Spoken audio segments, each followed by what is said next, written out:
Hello folks, this is the video tutorial for chapter 11 of my textbook Finite Element Essentials in 3D Experience release 2021x. This chapter 11 deals with the concept of thermal contact. So here's the situation. We have a metallic piece and there is a plastic piece, and these are supposed to be bonded together, somehow glued together, and in the back of the plastic piece there is an adhesive. So what you do is you use, for example, a heat source such as a laser beam to pump some heat into the plastic part, and for a while, and then that is going to create the bonding necessary between the two pieces. What we like to do is given the flux and the properties of course, the two materials, we would like to predict the temperature distribution through the metallic piece and the plastic piece. Now notice that the surfaces which are exposed to ambient are subject to convection. Now, first of all, due to symmetry, we don't have to model the whole thing. We need to model only 1/4 of that. So what you see down here on the left side is precisely what I'm going to be modeling.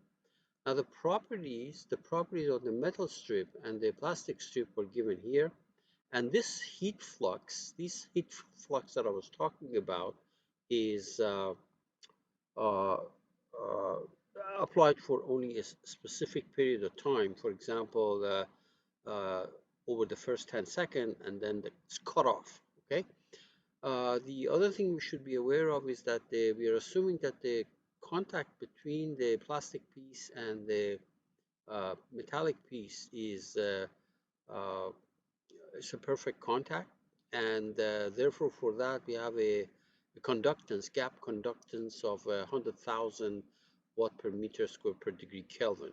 In the event that it's not perfect, they're not completely touching each other, then this number is going to be different. We're not going to be looking at that case. Okay. The film coefficient during the convection is given here, and the reference temperature is 298 degree Kelvin, and the initial temperature of the whole setup before you start pumping heat into the plastic part is also roughly the room temperature, 298. Okay. Okay, so let's go ahead and do this. We're going to model this thing as an assembly, and I already have an assembly created here, so I'm going to insert parts in it. So insert, first part is going to be 3D part, and I'm going to call this thing the metal. So let me rename this thing properties as I'll call this thing steel. How about that? Or actually, let me call it metal. Okay, so and also under where is that, under reference name, also metal with that thing, metal. Okay, and okay, so notice that this thing changes. So we're going to make that piece. So there's my 3D part. Double click on it, it puts me in part design. I'm going to create this. So on that vertical line, I'm going to sketch a rectangle. I think that rectangle was 30 by 20. That's a metal base. Okay, so let's dimension these things. You know what? Let me actually change the layout of this action bar so that I don't see the names down there. It's easier. Okay, so on the sketch, dimension. This is the units were already changed, 30 millimeters, and the height is 20.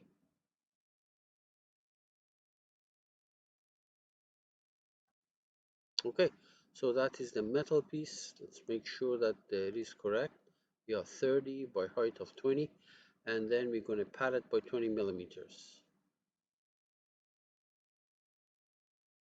30 by 20, I'm sorry, padded by 125 millimeters. So exit, padded by 125 millimeters, 125. So that's going to be the metal piece. Let me also change the color on this. These, so like that. I think, is that the right color? Well, okay, fine. Now we're going to apply the material to this. Now we can wait and do that at the end, but I can do that right now. So tools, under create a material, I'm going to call it metal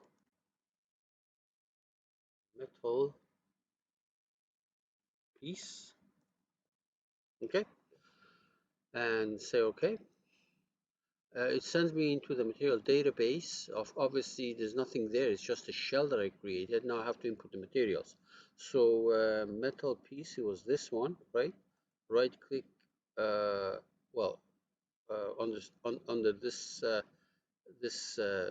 selection, I can put the numbers in there. So under structures, this is Abacus Multiphysics, density. First of all, I need a density, and I believe the density for the metal was 2710, 2710.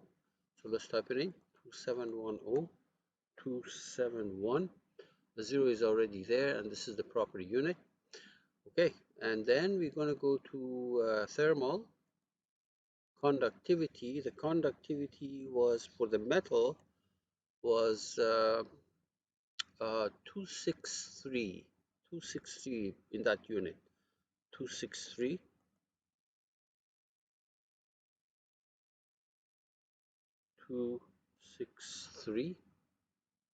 okay.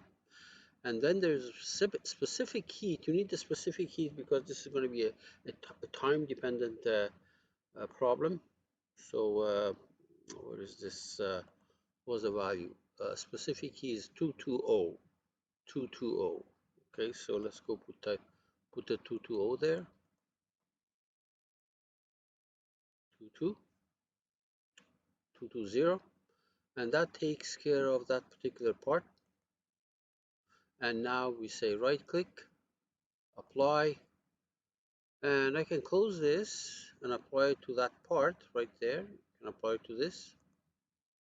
And now if you go and check, here, you see that it's the properties that I inputted. Okay, good. So let's save everything. We next input a 3D part, which is going to be the plastic part. So put the cursor on the, let's go to the assembly. This is the assembly level right now. Right click, insert 3D part, and let's rename this.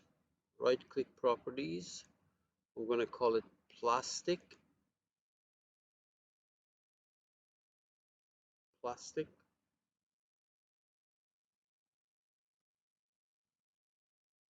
And the actual reference is also plastic. These are reference name and instance name. Okay. All right. It's right there. So let's go ahead and make it. So double click on this. We go in the part design, as you can see, on the same plane. On that plane, we will sketch. Okay, so let me draw a rectangle here. The size of that rectangle, let's see now. It's going to be 5 millimeters high, and 20 millimeters sideways. 20 millimeters sideways. Okay. All right. So let's go back here to some dimensions. This is going to be 20. The height of it is going to be 5. I'm going to bring this thing and put it there, and there are different ways of doing it. One of it, for example, to give, for example, a distance of 30 millimeters sideways. So distance between here and here 30, and they line up. And the distance between this line and that line 0. Okay, so distance between this line and this line 0. I'm going to bring it down, and now we're going to exit, and we pad it by 20 millimeters. So pad it by 20 millimeters. There we are. Let's change the color on this one too. Right click properties. Okay, I'll make it orange. Okay, good. So what we've got here is basically we made this piece. All right, a material now. So let's go to tools, create a material. This one I'm going to call it plastic. I can't remember what I call the other one. Plastic. I want to use the same naming convention. Yeah, piece. Okay, plastic piece. Oops. Piece. Okay.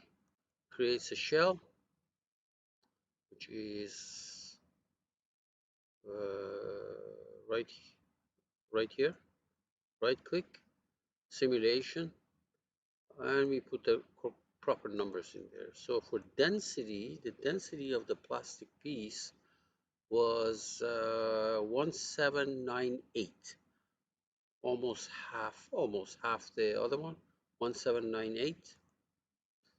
So it's going to be 1798, and then there is thermal. For the conductivity, now what's the conductivity here? It's 26, and specific heat is 200. 26, and the other one is 200. So this is going to be 26.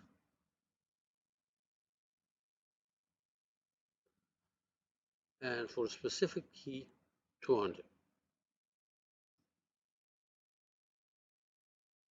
Okay. So we say OK, and put the cursor there. Right click, apply. We don't need this anymore. I'm going to close it, and we put it on this part. And don't forget to check mark to get out of it, and you can always check it, make sure it's right, and we'll move on. Okay, as far as the part is concerned, this is all done. Now what we need to do is create the what is called structural model. So we have to go and create the mesh for these. Now, there's two ways of doing these things. One is to create the mesh at the assembly level. The other one is to create the mesh at the part levels. Okay, and then if you do that, you have to go through some extra work that is needed to be done. So let me remind you, if you're interested in the extra work, go to watch the tutorial for chapter 17. If you want to do it the shorter way, but sometimes less flexible, you're going to do it with chapter 9. So I'm following this methodology in chapter 9, which is creating a mesh for the assembly. So first of all, you have to be in the assembly. Right now you're in part. So I double click on this so that I do go into the assembly, and then you go to the structure model creation right there. Make sure that the automatic is on. Okay, make sure this is on. In the case of in I think one case which was I can't remember. I think it was chapter 18. I actually or some other chapter, I didn't use automatic and I used none. So when you use it, then it stays like that until you change it back to automatic. So make sure automatic is on. There we are. You see that? These elements and their corresponding sections for each one of these two parts were made at the assembly level. It was not down here or down there. Okay? That would have been the other approach. Okay, so obviously you can go ahead and change the size, change the order, make refinement, etc. But I'm not going to do that. I will hang on to these meshes as I go along. Okay, so that's the mesh is created. So we now go and go into our scenario.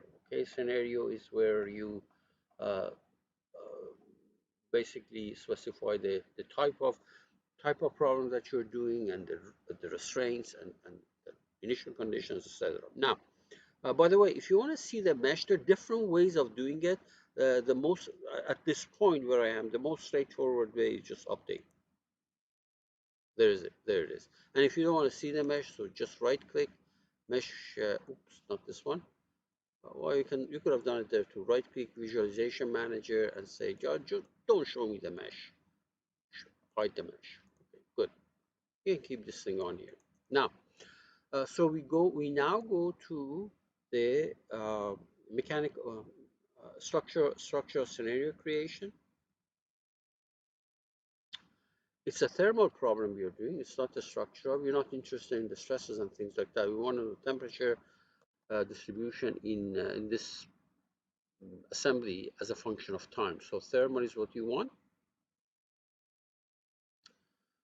The usual two red exclamation marks. The first one is we're going to take care of it by specifying what the mesh is that you want to use, the finite element model.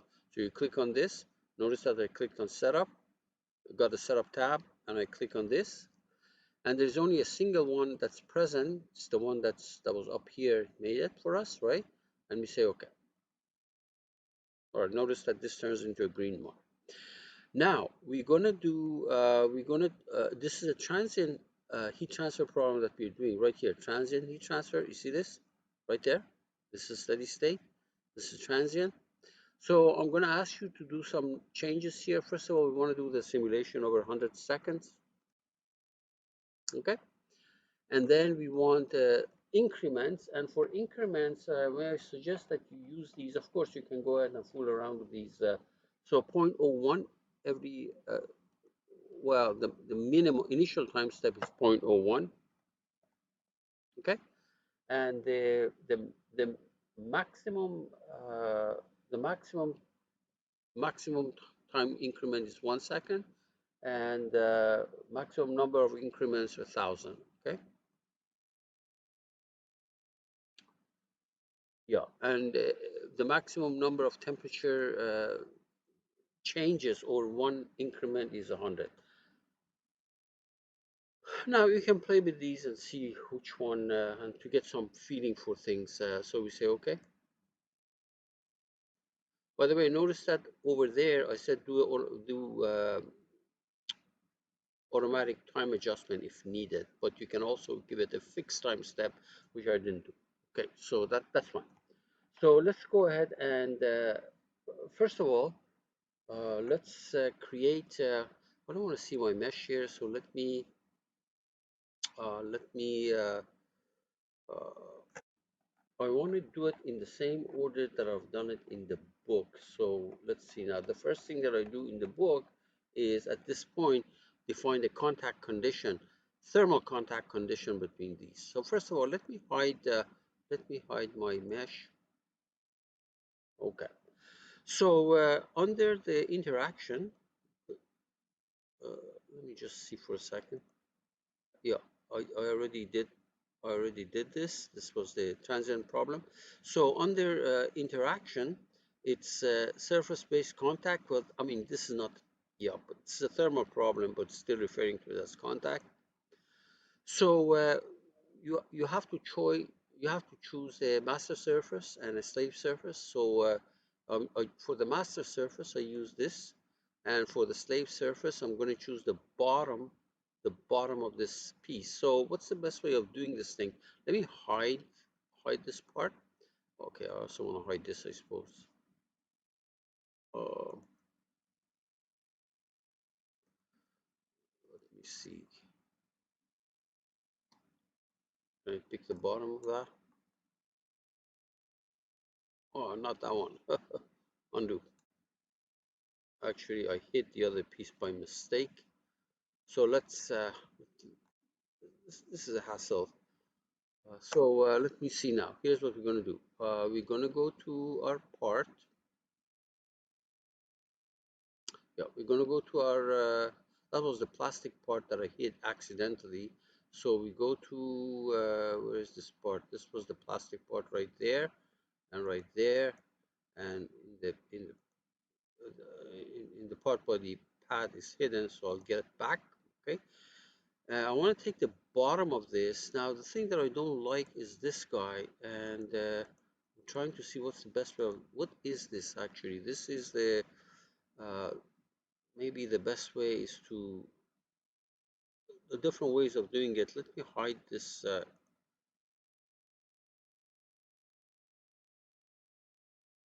Okay. Ah, there it is. Just put the cursor on it, right click, hide. So for the S surface, I choose the bottom of this, and I say okay. Notice that as soon as I did this, as soon as I created this surface base contact, it created the contact property for me. So if you double click on this, now this is what I did. See that? That was that icon, and it created this. But it immediately created this fellow. If you double click on it, it says, okay, what is that gap conductance? Okay, remember we talked about the gap conductance here, right there, this, okay? So it's 100,000 watt, etc. So we go here, and so conductance property, right there. So all I want is a single number because, yeah, so all I want is, although I'm going to put both of them at distance, perfect distance 0 and distance of 1 millimeter, but the 1 millimeter is not going to be used because that distance is always 0. So we go 100,000, 1, 2, 3, 4, 5, and then this one I'm going to put 100 for a distance of 1 millimeter. Oops, 1 millimeter, but this is never going to be used because the distance between those two surfaces is always zero. They're not going to be moving. Okay, so in the book I say that if the distance is 1 millimeter, which is not going to be in our case, the value is going to be 100. Okay, that's the conduction, effective conduction coefficient through that gap. If there is no gap, it's high. If there's a gap, there's air in between it, obviously it's going to be lower. That's why it's 100.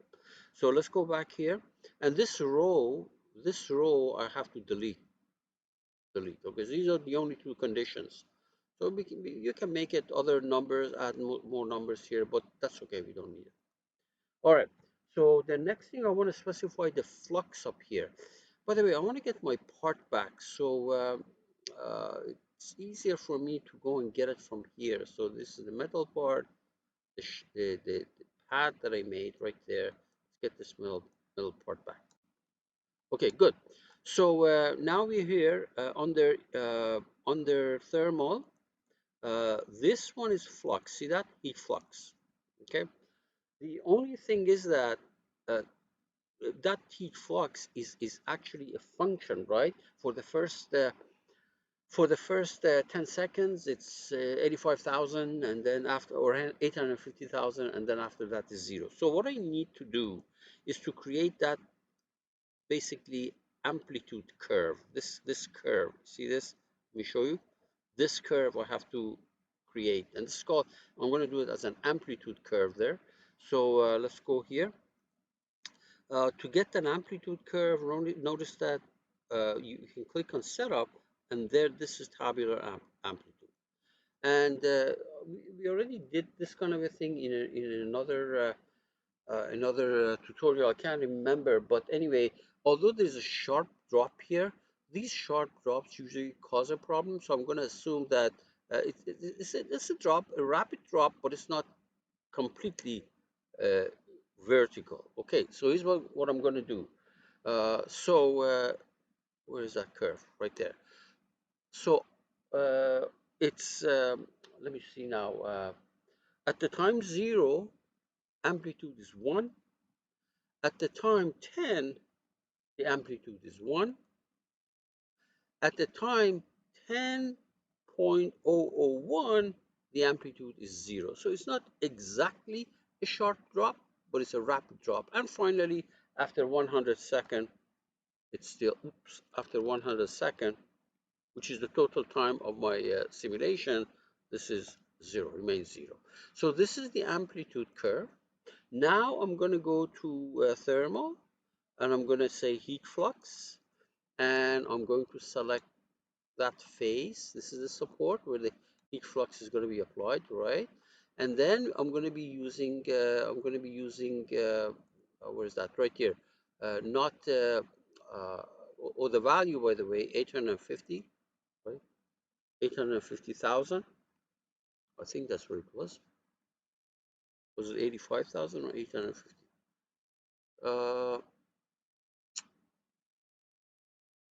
Where was it? Oh, 850 kilowatt. Okay, so 850 with three zeros. One more. Now, for the amplitude, I'm going to use a tabular amplitude that I created, tabular amplitude 1. Now, notice that as soon as I did that, this turned from a pressure type icon into some wiggly thing, which is representing flux. The alternative would have been making that amplitude curve at the height of 8, let me see now, at a, yeah, that's, yeah, I guess, oh yeah, the alternative would have been to make that amplitude curve at the height of 850,000 and then apply a 1 there. The effect is the same. Okay. So we did that condition. Now we're going to do the convection condition. So what happens here? We have convection through these faces, and this face, and this, and that. On the top, uh, of course, the first 10 seconds, there's no convection. It's just pumping in heat into it. But after that, it becomes, it cools down, it becomes convection. So what we're going to do is we're going to assume that all these 6 faces are subject to convection. But one of them is not in the first 10 seconds. We know that. So it's this face, and that face, and that face, and the top face, and the side, and this. The rest of the surfaces, these are, you can think about as symmetry boundary conditions or insulation. Okay, that's what it is. Now, film coefficient that was given to me for film coefficient, that's subject to the air that's being blown on it, and it is 10 watt per etc. is 10, and the ambient temperature is 298. Okay, so that's kind of the room temperature.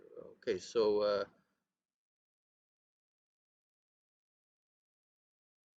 yeah, it looks like yeah, so 10. So where is that? So this is going to be 10, and this was 298 but degree K. Now you can go and change the unit of the reference temperature so it doesn't give it to you in terms of C. The alternative is to write 298, but don't use C, use K. Automatically it will convert it because my unit is set as degrees Celsius for reference. So it's going to be almost room temperature, right? 24 degrees. Okay. So this is fine. We did this. What else is there to do? Initial temperature. We have initial temperature before you start pumping in heat into that upper piece is room temperature, which is 298. Okay, so let's see now. Where is this initial temperature? So this is okay. Initial temperature right here, initial condition. Must be this, initial temperature. And it's going to be on the meshed part, everything.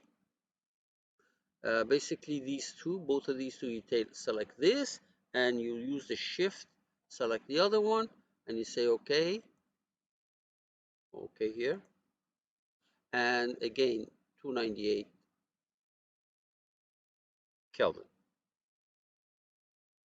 298 K. Okay, so we say fine.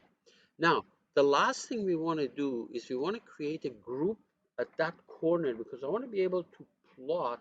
I want to be able to plot uh, the temperature as a function of time at that corner point, okay? So in order to do that, you have to have a group. So what we do is, first of all, we make sure that we are at the model. And there are different ways of doing this thing. In the book, I suggest that we use a geometric group.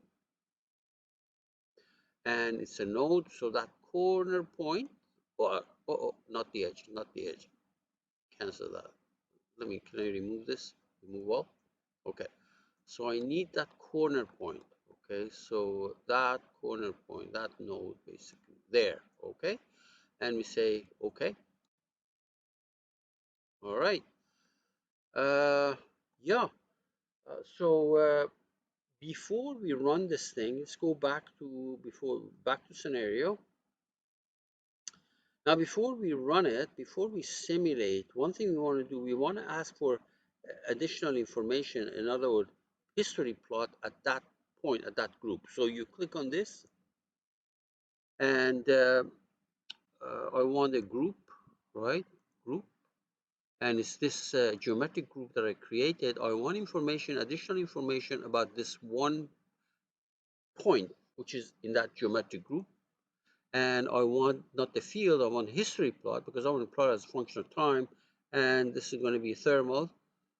Okay, and I really don't know what this thing is used for, so that's fine. At every step, every increment. Okay, so everything seems to be all right. Let's save everything.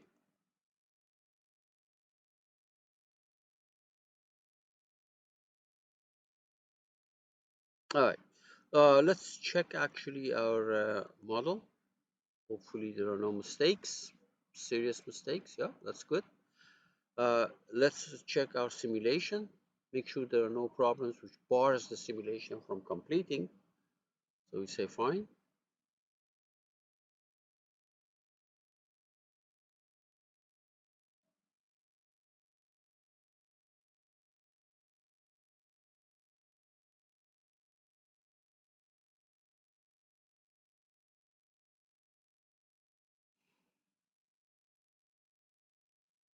So because of the restrictions that I put on the step size and things like that, we're going to go about 80 or 90 steps. It's done. It's done. And finally, we're going to simulate. All right.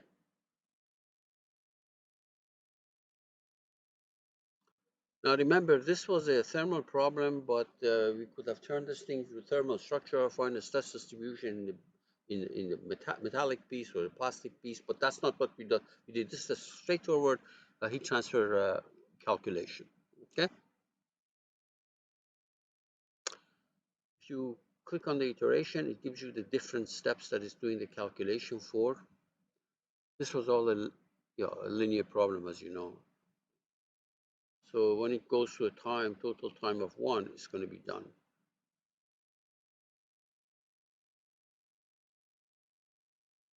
We're halfway through.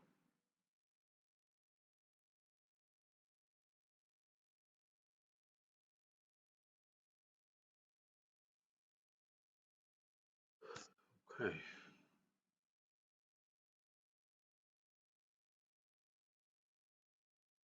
That's it. This is done. It reached a total time of 1. Extract results. All right. So we close this. This is the, think about it as the temperature distribution initially, okay? And by the way, initially is, oh, this is degrees Celsius, right? Which is roughly 298, the room temperature, okay? 298 degree Kelvin. That's why everything is at the same temperature. But then we start pumping in heat, okay? Heat flux is being pumped in. Obviously, this heats up here, okay? Far away, it's still at almost 25 Celsius. Now, as you go further and further, notice that that plastic piece begin to heat up. Let me go up here. Uh, this is heating up, but then gradually the heat reaches the metallic piece, and of course at the end, after 100 seconds, this is the temperature distribution in the block, and of course the plastic piece. Okay, now incidentally, yeah. So let's keep that in mind. Now, couple of things I want to show you is one is you can also show the heat flux.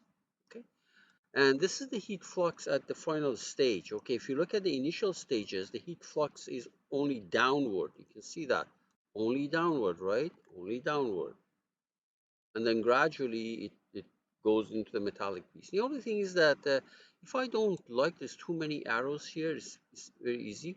You can fix it. So let me see what's the best way of doing this. The best way of fixing this is going to be double click, double clicking on the contours here, and say and click on this. Oh, here, right there. This is the density of those arrows.